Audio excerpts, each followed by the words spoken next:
Hello students, welcome you all in our periwinkle 555 YouTube channel. तो आज हम बात करने वाले हैं क्लास 10th के साइंस पेपर 2 के लेसन नंबर 8 के बारे में, जिसका नाम है सेल बायोलॉजी एंड बायोटेक्नोलॉजी।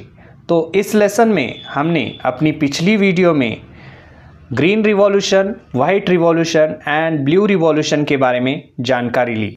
तो इस वीडियो में हम जानेंगे उसका अगला topic, text book page number 97 and next topic is fertilizers. So fertilizers क्या है, किस तरह से उनका इस्तेमाल किया जाता है, चलिए देखते हैं।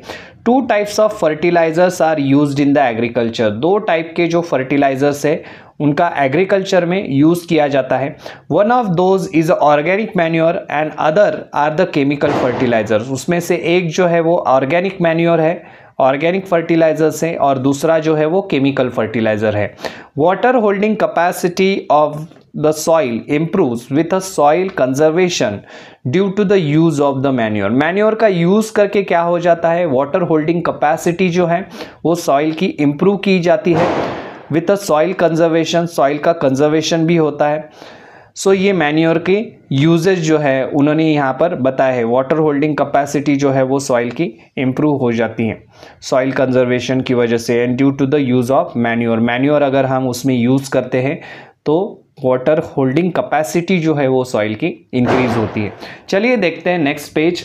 अपर layer of the soil essential in the agriculture is a form due to the humus formation. Upper layer जो रहता है सॉइल का वो क्यों यूजफुल रहता है, क्योंकि वहाँ पर ह्यूमस का फॉर्मेशन रहता है। Various essential elements like NPK, N stands for nitrogen, phosphorus, potassium can be available to the crop due to the earthworm and the fungi। ये जो है NPK, नाइट्रोजन, फॉस्फोरस, पोटेशियम, ये अवेलेबल हो जाते हैं क्रॉप्स को। क्यों हो जाते हैं, क्योंकि अर्थवर्म वहाँ पर रहते हैं सॉइल में, या फिर फंगी रहते हैं। In the soil less farming, soil less उन्होंने कहा है, सॉइल लेस फार्मिंग जिसको हम क्या कहते हैं, हाइड्रोपोनिक्स। सॉइल लेस फार्मिंग ये आपको याद रखना है, आपको MCQ के लिए भी क्वेश्चन आ सकता है। The soil less farming is also called as a dash. So hydroponics उसको कहा जाता है। Liquid chemical fertilizers are use. उसमें सॉइल नहीं रहती, बिल्कुल पानी में वो प्लांट जो है वो ग्रो किए जाते हैं। सो पानी में ऑब्वियसली है तो उसमें लिक्विड केमिकल यूज किए जाते हैं। So however there are the more harmful effects of the liberal use of the chemical fertilizers. बहुत सारे हार्मफुल इफेक्ट केमिकल फर्टिलाइजर्स के बारे में भी हम जानते हैं कि केमिकल फर्टिलाइजर्स के हार्मफुल इफेक्ट हो जाते हैं अगर उनका यूज़ लिबरल वे से किया जाए। तो लिबरल वे से यानी कि क्या, बहुत ज़्यादा अगर केमिकल फर्टिलाइजर्स आप यूज़ करते हैं एग्रीकल्चर में तो obviously it is going to harm your crops also, your soil also. So it includes decrease in the fertility of the soil. इसका क्या हो जाता है, इस वजह से केमिकल फर्टिलाइजर्स की वजह से सॉइल की जो फर्टिलिटी है वो मोस्टली क्या हो जाती है, डिक्रीज हो जाती है। नेक्स्ट जो है इंसेक्टिसाइड। दो the natural immunity of the plants can prevent the infections, the use of insecticide is not under control. उन्होंने क्या कहा है, दो द नेचुरल इम्यूनिटी, जितनी भी नेचुरल इम्यूनिटी है प्लांट्स की, can prevent the infection. Natural immunity से भी प्लांट क्या कर सकते हैं, इन्फेक्शन को प्रिवेंट कर सकते हैं। But use of insecticide is not under control. लेकिन यूज जो है इंसेक्टिसाइड का वो हमारे कंट्रोल में नहीं है।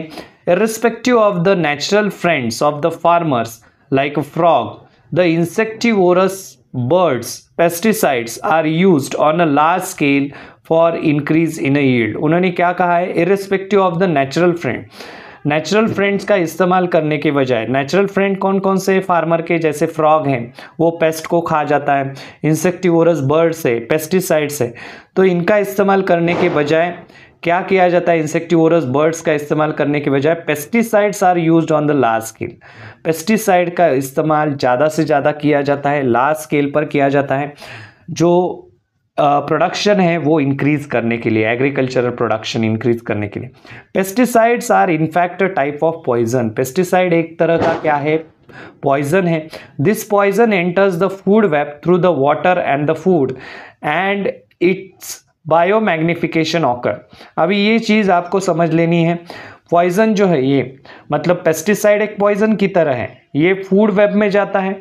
फूड वेब में मतलब प्लांट्स को कौन खाता है, तो जो जितने भी प्लांट्स पर डिपेंड एनिमल्स है, ह्यूमन बींग्स भी प्लांट्स को खाते हैं। सो प्लांट जो है फिर एक एनिमल से दूसरे एनिमल के बॉडी में चला जाता है, तो इस वजह से उसको क्या कहा है, बायोमैग्निफिकेशन। यानी कि क्या, हर एक के बॉडी में उसके जो एक्सट्रैक्ट है, जो कुछ भी वो पेस्टिसाइड है उसके बॉडी में, हर एक एनिमल के बॉडी में उसका जो कुछ कंटेंट है पॉइजन का एज अ पेस्टिसाइड, सो वो रह जाता है, क्योंकि हर एक एनिमल दूसरे एनिमल पर क्या है, डिपेंड है फूड वेब में। सो इस तरह से ये बायोमैग्निफिकेशन हो जाता है, वो जमा होते चला जाता है अपनी बॉडी में। And various pesticide like a DDT, malathion, chlorpyrifos etcetera have been proved to be the dangerous. ये जो है इसमें यहाँ पर एग्जाम्पल जो दिए हैं वो आपको लिखने हैं एग्जाम में। 2 मार्क के लिए क्वेश्चन आता है इंसेक्टिसाइड के ऊपर, तब आपको ये एग्जाम्पल लिखने, डीडीटी, मैलेथियन एंड क्लोरोपायरिफोस। तो ये तो है, ये बहुत डेंजरस ऐसे पेस्टिसाइड है। उसमें से डीडीटी जो है, तो आपको अगर पता है डीडीटी जैसा जो पेस्टिसाइड है, सो जितने भी डेवलप्ड कंट्रीज़ हैं अमेरिका जैसे, तो उन्होंने उस पेस्टिसाइड को बैन किया है, उस कंट्री में बैन है। लेकिन जितने भी डेवलपिंग कंट्रीज़ है या फिर अंडर डेवलप्ड कंट्रीज़ हैं, उनमें ये जो पेस्टिसाइड है उनका इस्तेमाल आज भी हो रहा है। तो इस वजह से इस तरह से ये एनवायरनमेंट के लिए जो है, या फिर ह्यूमन बींग्स या फिर जितने भी ऑर्गेनिजम्स हैं, एनिमल्स हैं, उनके लिए ये क्या है, हार्मफुल है। नेक्स्ट देखते हैं ऑर्गेनिक फार्मिंग। अभी ऑर्गेनिक फार्मिंग के ऊपर आपको नोट के लिए क्वेश्चन आता है 3 मार्क्स के लिए। व्हाट इज ऑर्गेनिक फार्मिंग और एक्सप्लेन ऑर्गेनिक फार्मिंग कंसेप्ट। सो ऑर्गेनिक फार्मिंग क्या है। Nowadays organic farming and the organic products have become a buzzword. Buzzword यानी कि क्या, हर जगह आपको सुनाई देता है organic farming, organic farming, organic vegetable, organic fruits. सो ऑर्गेनिक फार्मिंग क्या है, ये एक बज़वर्ड बन चुका है। बज़वर्ड यानी कि हर जगह आपको सुनाई देता है, एडवर्टाइज हो, ये सोशल मीडिया हो, न्यूज़पेपर हो, उसके बारे में हमने कहीं ना कहीं पढ़ा रहता है। सो इस वजह से उसको क्या कहा है, बज़वर्ड कहा है। Organic products are being available and demand for them is ever increasing. Organic जितने भी प्रोडक्ट्स है वो अवेलेबल है और उनकी जो डिमांड है वो हमेशा बढ़ रही है ऑर्गेनिक प्रोडक्ट्स की।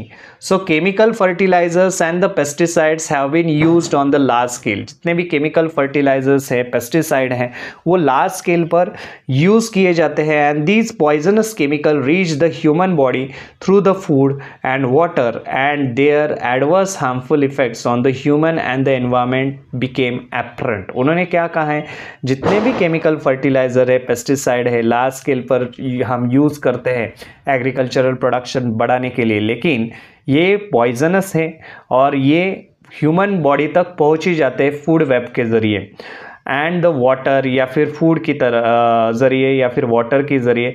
एंड दैट एडवर्स इफेक्ट जो है, हार्मफुल इफेक्ट जो है, वो ह्यूमन बॉडी पर दिखाई देते हैं और एनवायरनमेंट पर तो दिखते ही दिखते हैं। सो ये बात आपको जाननी है। नेक्स्ट यहाँ पर दिया है various problems of the soil fertility and the pest infestation. So ऐसे कुछ प्रॉब्लम है, सॉइल फर्टिलिटी का प्रॉब्लम्स है या फिर पेस्ट से रिलेटेड कुछ प्रॉब्लम्स है, have become a serious. Nowadays ये प्रॉब्लम सीरियस होते चले जा रहे हैं।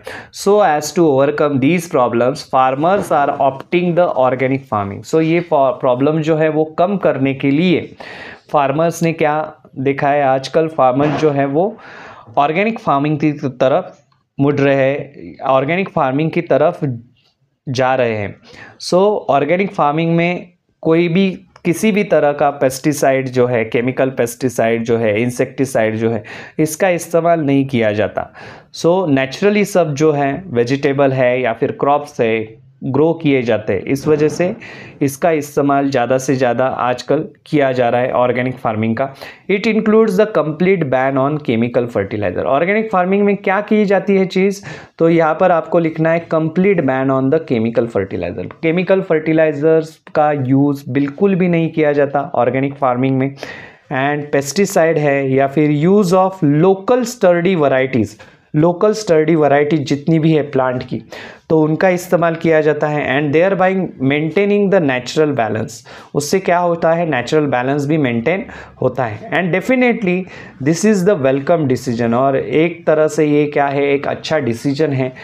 सो इस तरह से आपको ऑर्गेनिक फार्मिंग के बारे में इंफॉर्मेशन जो है वो लिखनी है। एग्ज़ाम में 3 मार्क के लिए अगर आपको क्वेश्चन आता है ऑर्गेनिक फार्मिंग के ऊपर, नोट लिखिए, तब आप ये ऑर्गेनिक फार्मिंग के बारे में बता सकते। तो चलिए, इस वीडियो में हमने जाना इंसेक्टिसाइड हैं या फिर फर्टिलाइज़र्स जो हैं उसके बारे में जानकारी ली, ऑर्गेनिक फार्मिंग की जो कंसेप्ट है वो किस तरह से है, ऑर्गेनिक फार्मिंग क्या है और क्यों यूज़फुल है ऑर्गेनिक फार्मिंग, और एक ये अच्छा डिसीजन क्यों है, तो इसके बारे में हमने इस वीडियो में जानकारी ली। तो चलिए मिलते हैं अपने नेक्स्ट वीडियो में, तब तक के लिए चैनल को देखते रहिए, सीखते रहिए, और अगर हमारे चैनल पर आप पहली बार आए हैं तो चैनल को सब्सक्राइब कीजिए और बेल आइकॉन को प्रेस करना ना भूलें। धन्यवाद।